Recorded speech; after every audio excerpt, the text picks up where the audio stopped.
Hi and welcome to this, our 5th stage of the Consumer Watch research here in the UK.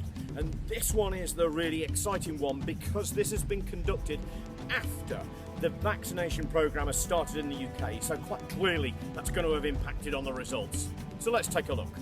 Question 1 was a fairly general one, and it was what impact has it had regarding your travel plans?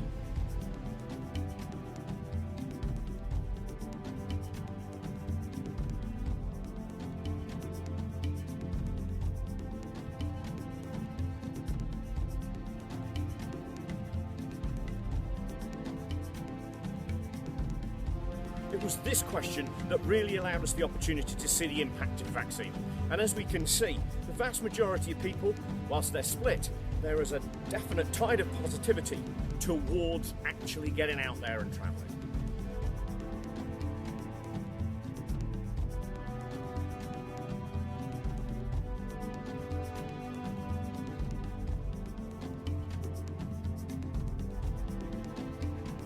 Our next question was, when allowed, how soon do you actually want to get out and travel?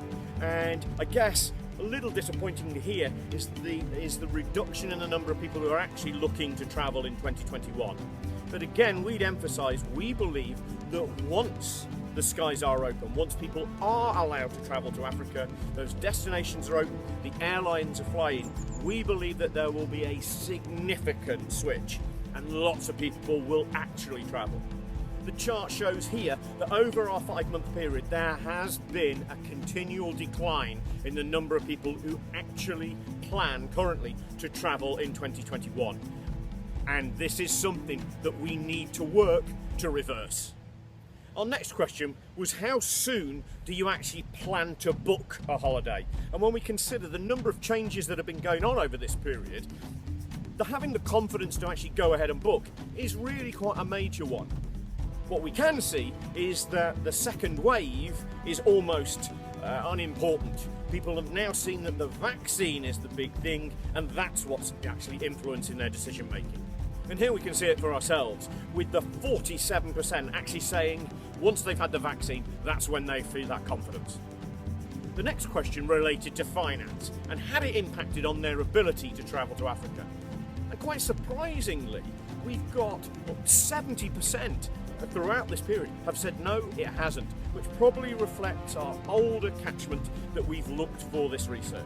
Our next question related to the safety measures that travellers expected to see when they were on their trips. And over the next couple of slides, I think you'll see that there's a little bit of difference, but nothing really major. But here, once we actually get to talk about the vaccine, you can see that this is very much at the forefront of people's minds, and its implementation actually changes the rules. Our next question related to the requirement to quarantine when you return back from travel. And I think this is a very difficult one for people to answer, given the changes that have been implemented by our governments. But we can still see that people here, there is a willingness and a desire to travel so much that people are willing to quarantine. We asked consumers in terms of their views about wearing masks whilst on game drives, on walking safaris, boat trips and so on. Over the next couple of slides you'll see that actually, whilst there have been a few changes, it's more or less as you were throughout the period. We then asked people where they most wanted to visit or revisit in Africa once they were able to. And at this stage, we actually provided them with the opportunity to give us as many answers as they wanted. On our first chart, we can actually see a really low performance by Rwanda, which is really quite surprising, especially given the amount of money that they've been investing into the UK. So maybe does that suggest that their investment should be in different directions? A couple of encouraging U-turns from both Mozambique that have been on a slide for quite some time, and Uganda that slowly built its desirability back up after a really concerning decline over the last 4 months. I guess the standout fact from this slide is the improvement for Malawi, which is really encouraging.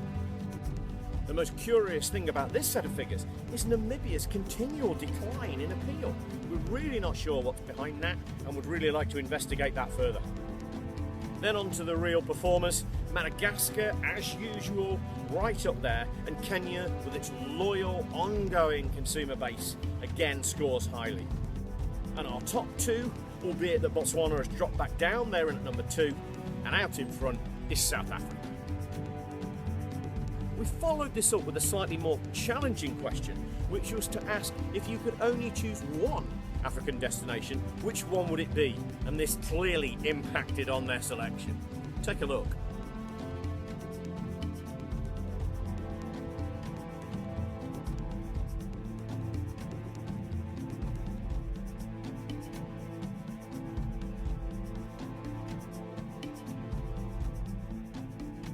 We've also asked the consumers to tell us which destinations' messages are actually getting through to them at this time. Now, obviously, we've given them the opportunity to choose where and how they've seen those messages, and we're not talking about just tourist boards, we're talking about any communication that they've seen for African destinations at all. And perhaps most worrying of all is that 56% of them are saying that they've seen nothing at all. So, when they have seen something, where's it been for? Let's take a look.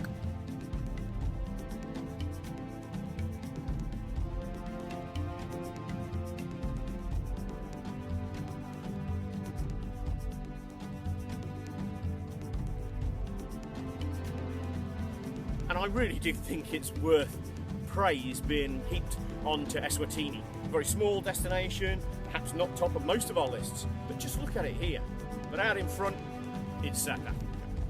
So that's it for phase 5 of Consumer Watch. I hope this has given you some optimism and some exciting ideas for what can be going on in 2021.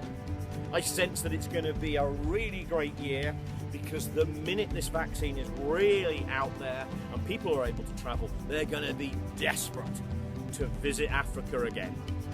In the meantime, I hope you're able to have a fantastic Christmas, a happy new year, happy 2021. Let's hope it's a great one. I'll speak to you soon. Take care.